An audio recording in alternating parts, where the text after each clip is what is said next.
신혼부부의 침실에서 들려오는 신음소리에 이웃 남자는 짐승 같은 본능에 사로잡혔다.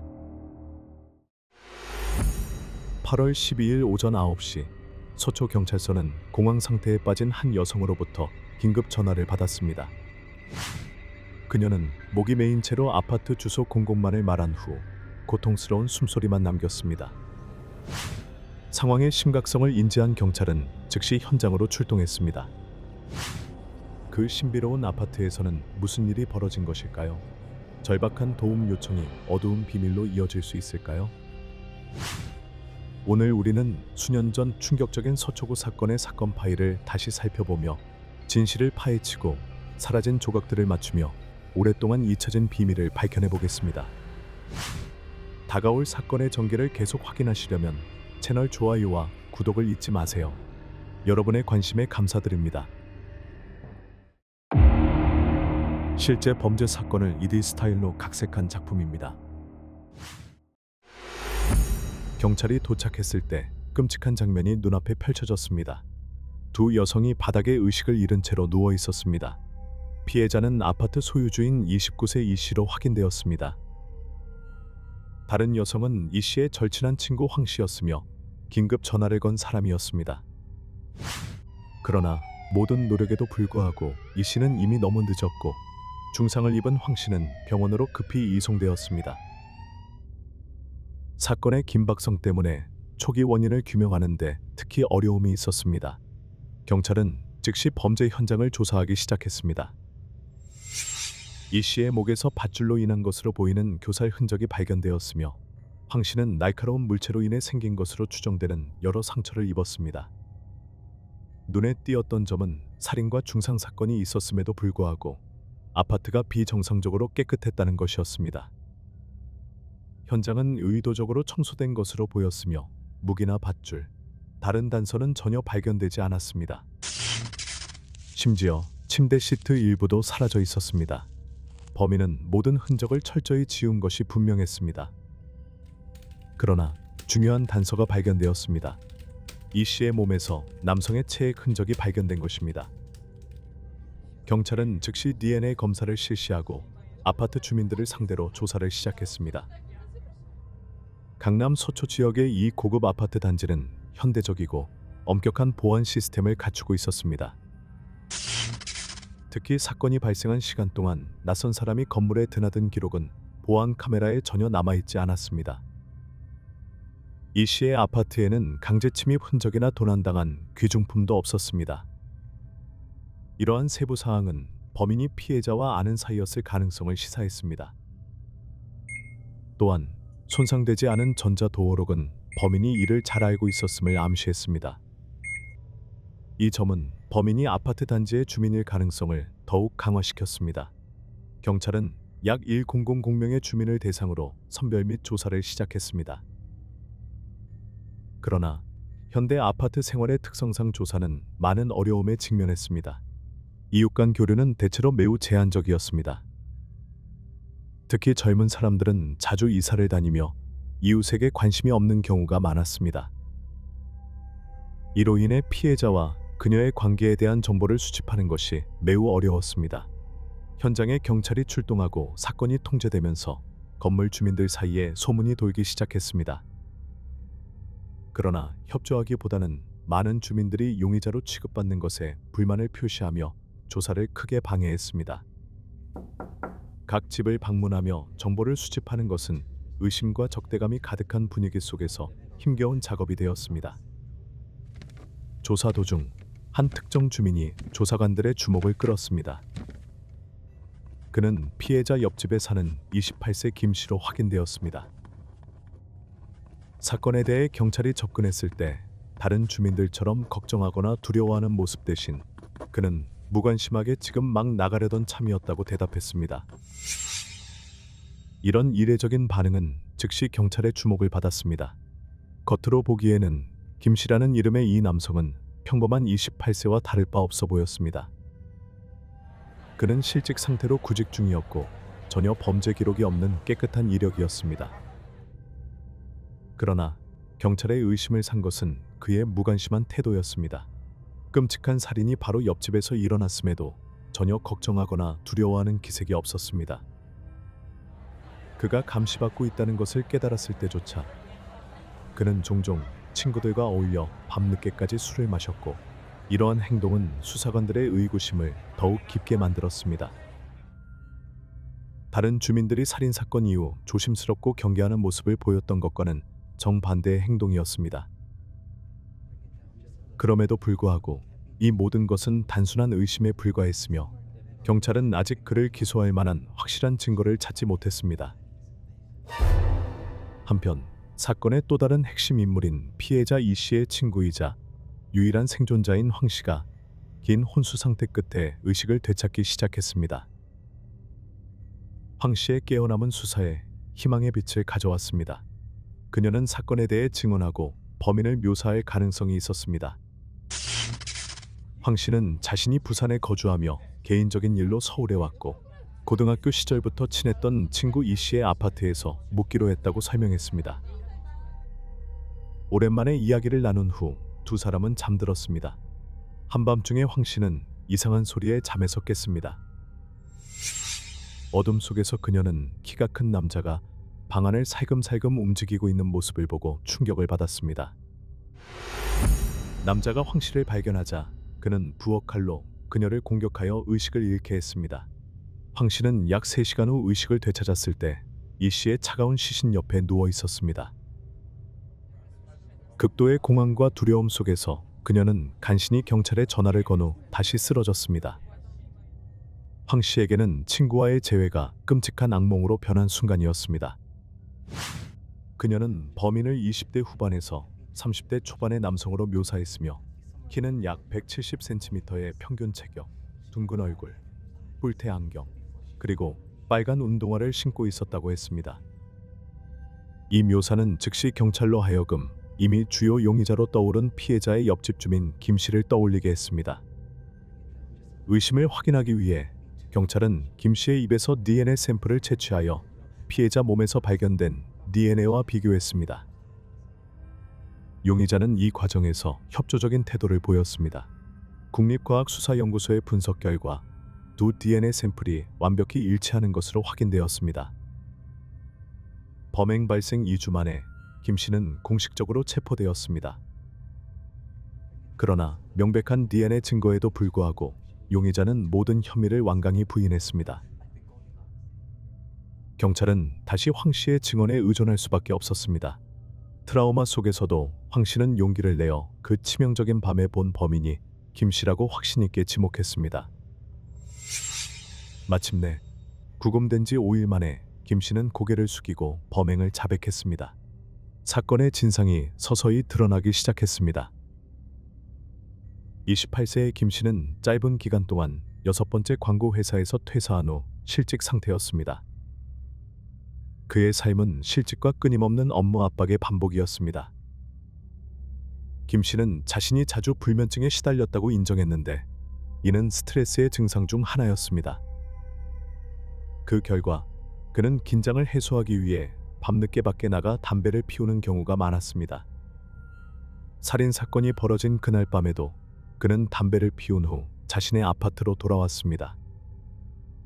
그의 일상적인 행동 중 하나로 그는 자신의 문이 제대로 잠겼는지 확인하기 위해 문 앞에 잠시 멈춰섰습니다. 김 씨의 도어락은 자주 걸리는 문제가 있었습니다. 겉보기에는 무해한 행동이었지만 이는 끔찍한 비극의 시작이었습니다.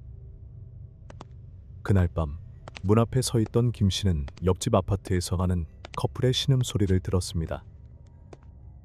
김 씨는 건물에서 종종 마주쳤던 젊은 여자의 아름다운 얼굴을 떠올렸습니다. 그는 그녀와 대화를 나눈 적도 직접 만난 적도 없었습니다. 한밤중의 친밀한 소리는 그동안 쌓였던 심리적 압박과 결합되어 김 씨에게 왜곡된 호기심을 불러일으켰습니다. 그는 더 잘 듣기 위해 조용히 문에 귀를 대었습니다. 이 씨는 12월에 결혼을 계획 중인 예비 신부로 알려져 있었습니다. 그녀의 남자친구이자 약혼자는 자주 그녀의 아파트를 방문해 밤을 보내고 아침에 출근하곤 했습니다. 김 씨는 이 패턴을 알아내었고, 심지어 이 씨와 그녀의 약혼자의 일정을 몰래 관찰하기도 했습니다. 경찰은 피해자 아파트 창문 근처에서 다량의 담배꽁초를 발견했습니다.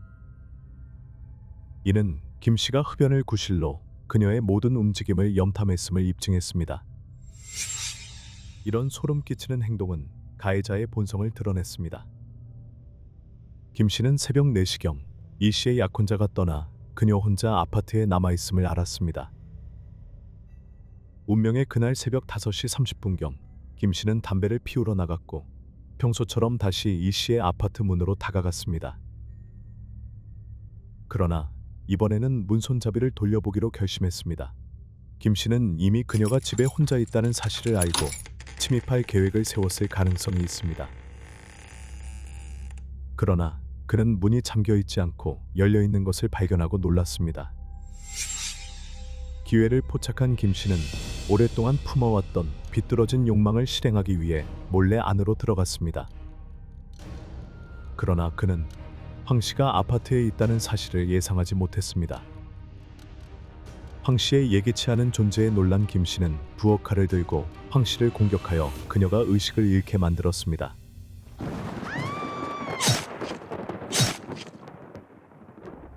황 씨가 죽었다고 생각한 김 씨는 그녀를 침대 아래로 밀어넣었습니다. 소란에 이 씨가 깨어났습니다. 김 씨는 즉시 그녀를 제압하고 3차례에 걸쳐 성폭행을 강요했습니다. 매번 범행 후 그는 증거를 없애기 위해 이 씨에게 샤워를 강요했습니다. 이 씨가 그 끔찍한 시간 동안 무엇을 겪었을지 상상조차 할 수 없습니다. 절망적으로 목숨을 구걸하며 이 씨는 김 씨에게 자신을 살려달라고 애원하며 무엇이든 그의 말을 따르겠다고 약속했습니다. 그녀는 다가오는 12월 결혼식을 언급했지만 김 씨는 냉정하고 무감각했습니다. 김 씨는 이미 황 씨가 죽었고 이 씨를 성폭행한 이상 증인을 제거해야 한다고 생각했습니다. 비뚤어진 욕망을 채운 후 김 씨는 밧줄을 사용해 이 씨를 잔인하게 살해했습니다. 범죄 기록이 전혀 없던 28세 남성이 끔찍하고 용서받을 수 없는 범죄를 저질렀습니다. 범행 후 김 씨는 현장을 차분하게 정리하며 꼼꼼히 청소했습니다. 그는 테이프를 제거하고 떨어진 머리카락을 모으고 체액이 묻은 침대 시트 일부를 잘라냈습니다. 그는 범행 도구인 칼을 한강에 버렸습니다. 모든 증거를 지웠다고 자신한 김 씨는 아무 일도 없었다는 듯 집으로 돌아와 구직 활동을 계속했습니다. 경찰의 신문에 대한 김 씨의 소름 끼치는 차분한 태도는 그를 주요 용의자로 더욱 확고히 만들었습니다. 그러나 김 씨는 자신이 수사관들을 능가할 수 있다고 생각하며 과학 수사를 과소평가했습니다. 증거를 지우려는 노력에도 불구하고 그의 DNA는 여전히 피해자의 몸에서 발견되었습니다. 김 씨는 성폭행과 살인 혐의로 기소되었습니다. 법정에서 김 씨는 실직 스트레스와 성급한 성격을 탓하며 충동적으로 통제력을 잃고 저지른 일이라고 주장했습니다. 김 씨의 뻔뻔한 변명은 재판에 참석한 사람들을 분노하게 만들었습니다. 법원은 김 씨의 변호를 기각하며 사건이 극도로 중대하여 충동적 행위로 간주될 수 없다고 판결했습니다. 아파트에 침입하고 성폭행을 저지르고 피해자를 살해한 후 증거를 철저히 없애려 한 모든 행위는 통제력 상실이 아닌 계획된 범행임을 입증했습니다. 오랜 기간 동안 피해자를 스토킹하고 증거를 은폐하는 데 사용된 치밀한 방법은 김 씨의 위험한 본성을 입증했습니다. 법원은 김 씨에게 무기징역을 선고하며 그는 한 사람을 의식을 잃을 때까지 공격하고 그녀가 죽었다고 믿은 후에도 다른 피해자를 계속 성폭행하고 살해했다고 강조했습니다. 김 씨에 대한 무기징역은 그가 저지른 범죄에 대해 완전히 적합한 형벌로 여겨졌습니다. 오늘날에도 김 씨는 자신이 저지른 잔인한 행위에 대한 대가를 감옥에서 치르고 있습니다. 왜곡된 욕망을 가진 비뚤어진 이유 때문에 밝은 미래를 앞둔 한 젊은 여성은 행복 직전의 삶을 빼앗겼습니다. 그녀의 친구 역시 이 끔찍한 공격으로 인해 평생 잊을 수 없는 신체적, 정신적 상처를 입었습니다. 서울 강남의 안전하다고 여겨지던 고급 아파트 단지에서 벌어진 끔찍한 살인 사건은 현대 사회의 중심부에서도 범죄가 존재한다는 경각심을 불러일으켰습니다. 이 사건은 우리가 어디에 살든 언제든 어디서든 범죄가 발생할 수 있음을 상기시켜 줍니다. 그러나 이것이 우리가 두려움 속에 살아야 한다는 의미는 아닙니다. 가장 중요한 것은 경계심을 유지하는 것입니다. 특히 혼자 사는 여성들은 항상 조심하고 문을 잠그는 것을 기억하며 경계심을 잃지 말아야 합니다. 이런 경고는 반복적이고 지루하게 느껴질 수 있지만 우리 자신을 보호하고 잠재적 위험을 피하기 위한 기본적인 조치입니다. 우리는 이 씨의 가족에게 깊은 애도를 표합니다. 또한 이 끔찍한 공격에서 살아남은 황 씨가 자신의 삶에서 평화와 치유를 찾았기를 바랍니다. 다음은 케이스를 따라가 주세요.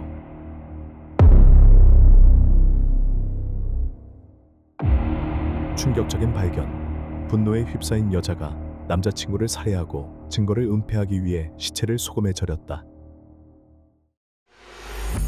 그해 2월 14일 신고를 받은 경찰이 톤몬다이 흥 지역의 흥디에우 빌딩 29369 아파트에 도착했다.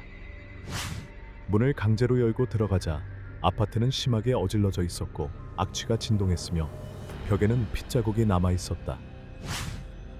수색 끝에 경찰은 금속 상자 하나를 발견했으며 그 안에는 소금에 덮인 채 6조각으로 토막난 한 남성의 시신이 들어 있었다. 그렇게 경찰은 한 갱스터와 아름다운 19세 여학생의 비극적인 사랑 이야기를 밝혀내게 되었다. 도대체 왜 이 소녀는 자신의 남편이자 아이의 아버지에게 그런 끔찍한 일을 저질렀을까? 아니면 이 비극 뒤에 감춰진 무언가가 있는 걸까? 끝까지 시청하시고 좋아요와 구독을 눌러 업데이트를 받아보세요.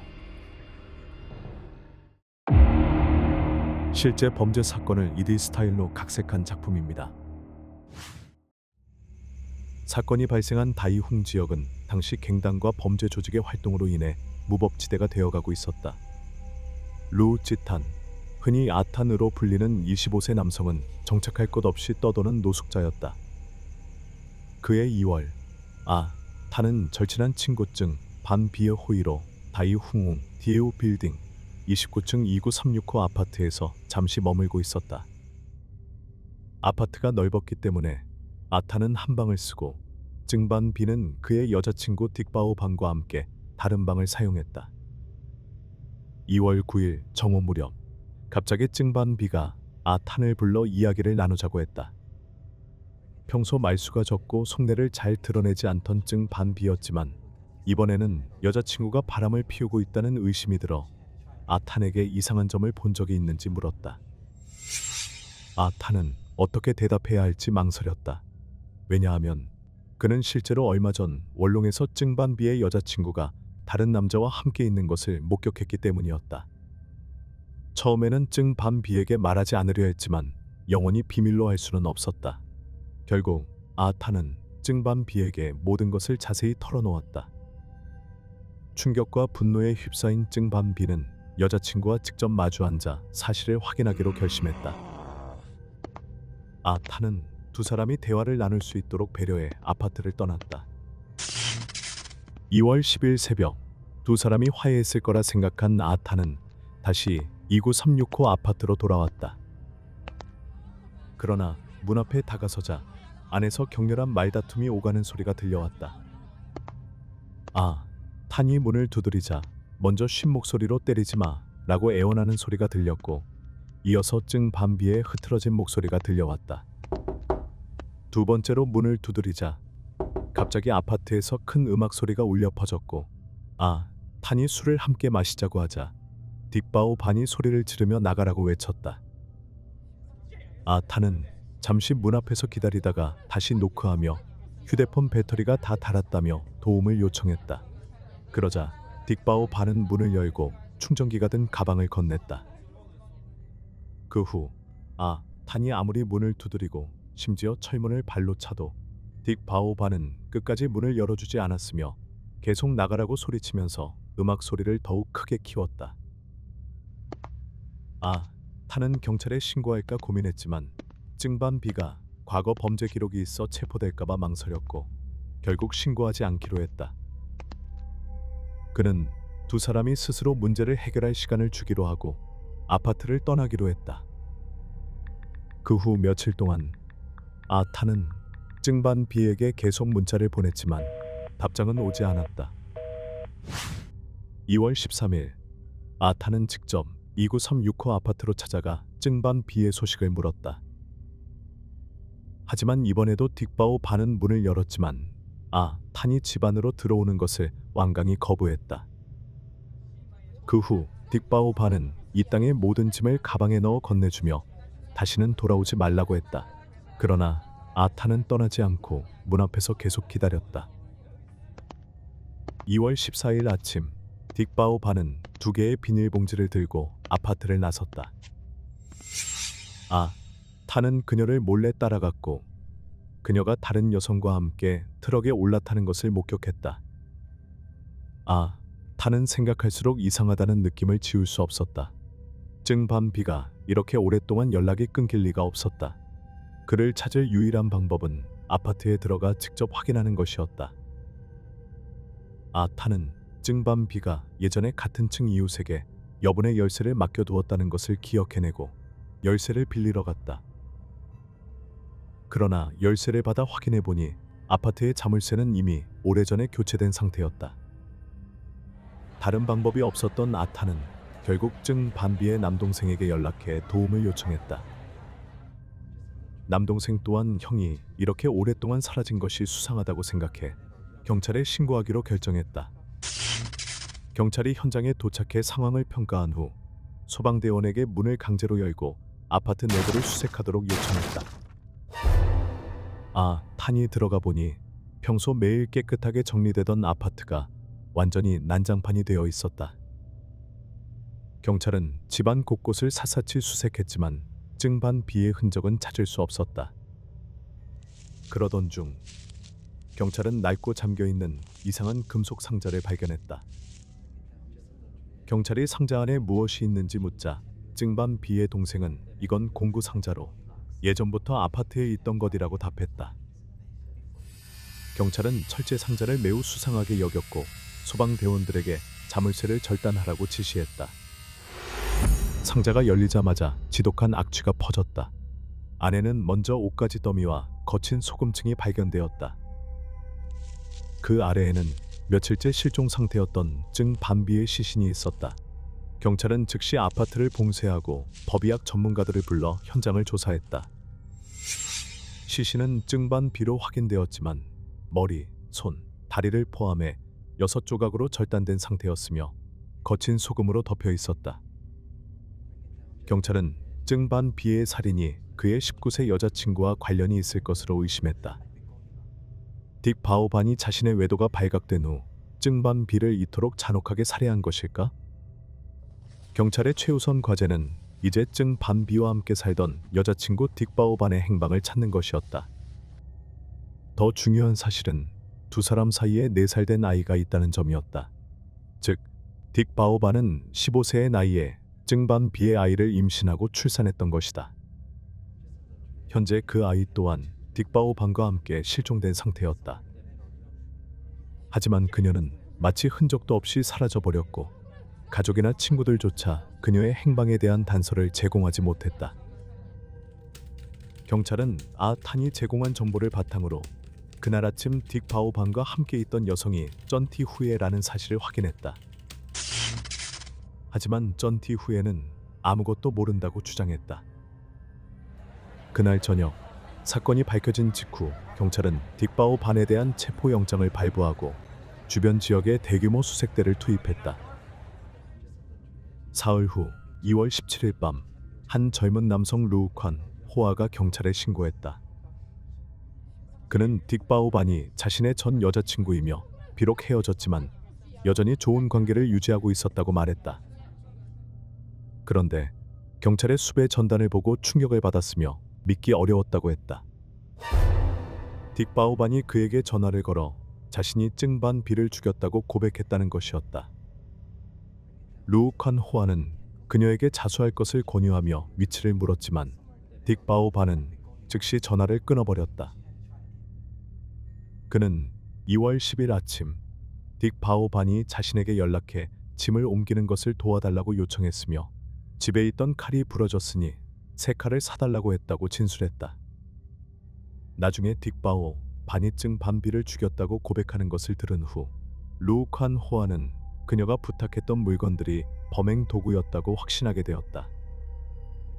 자신도 모르게 범행 도구를 제공하며 공범이 된 사실을 깨달은 루칸 호아는 스스로 경찰에 자진 신고했다. 그의 진술을 들은 경찰은 딕바오 반이 살인범이라는 확신을 더욱 굳혔다. 경찰은 만약 딕바오 반이 다시 전화를 걸어오면 만남을 주선하라고 루칸 호아에게 지시했다. 예상대로 딕바오 반은 다시 루칸 호아에게 전화를 걸었고 그는 기회를 놓치지 않고 만나자고 제안했다. 그러나 딕바오 반은 무언가 이상함을 감지하고 만남을 거부한 뒤 모든 연락을 차단했다.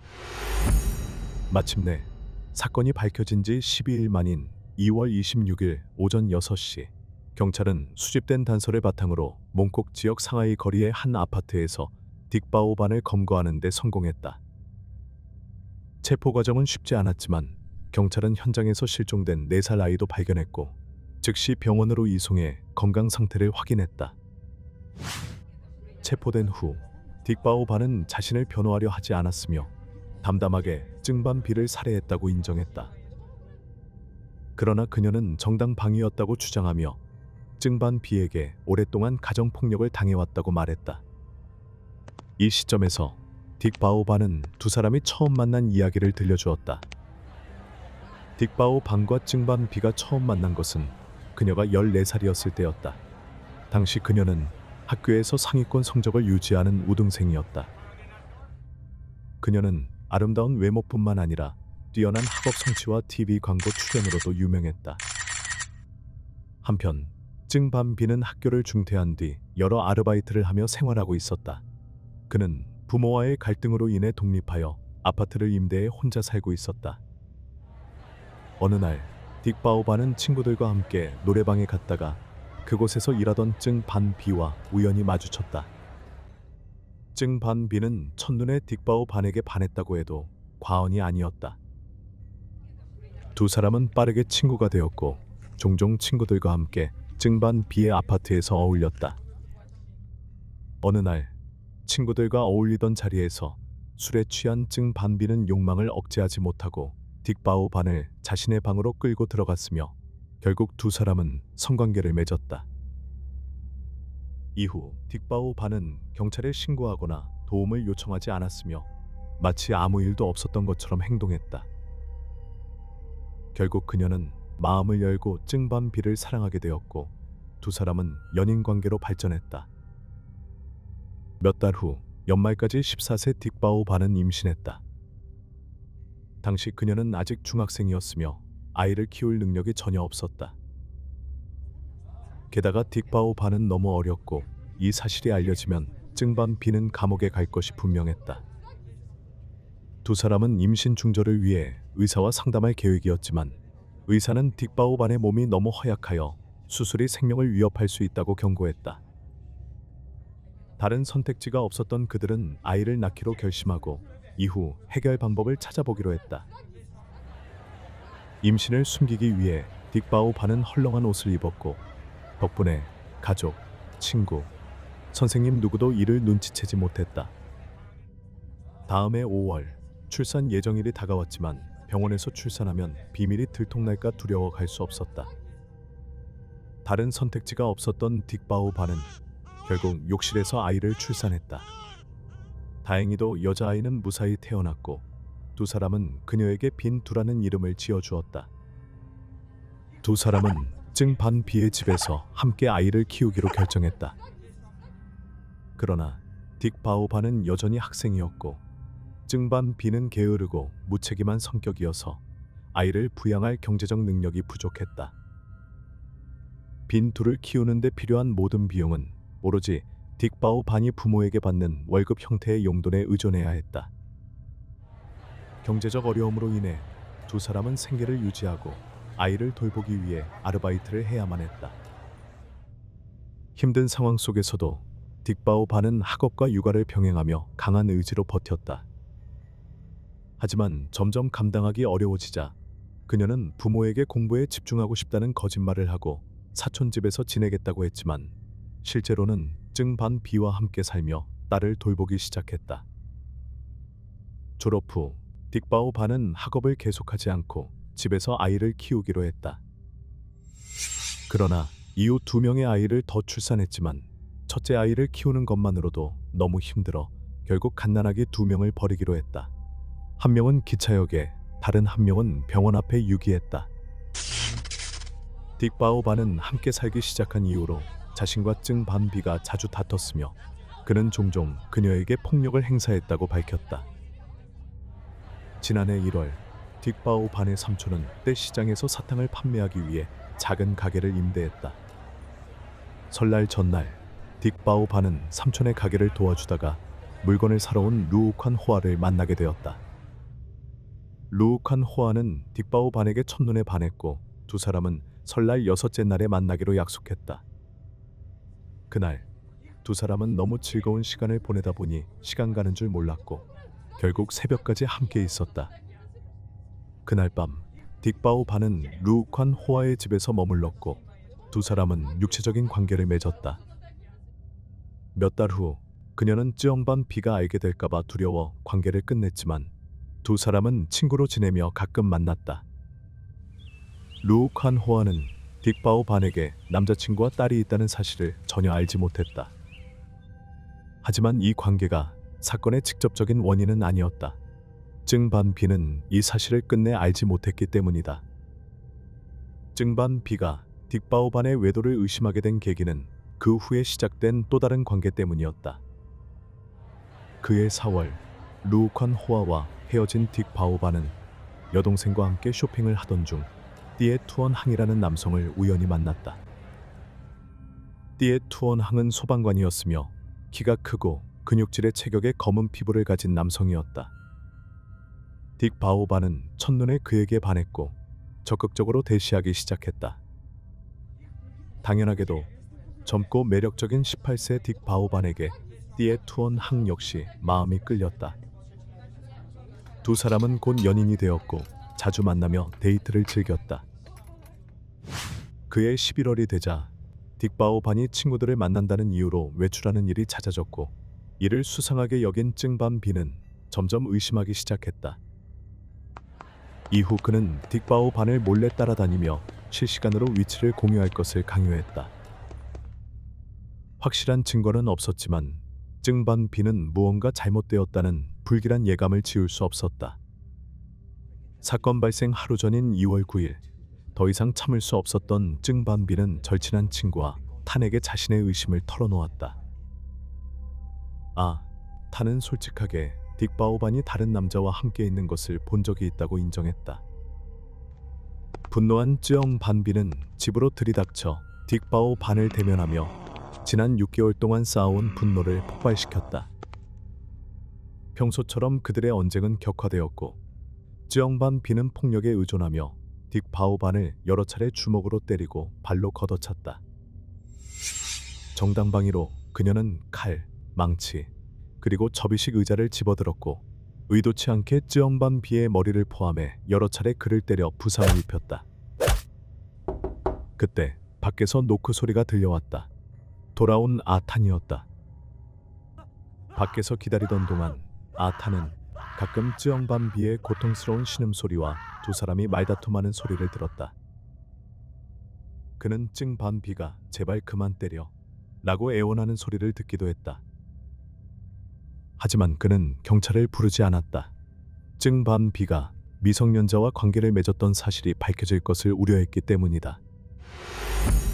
결국 쯔영 반비는 심각한 부상으로 인해 사망하고 말았다.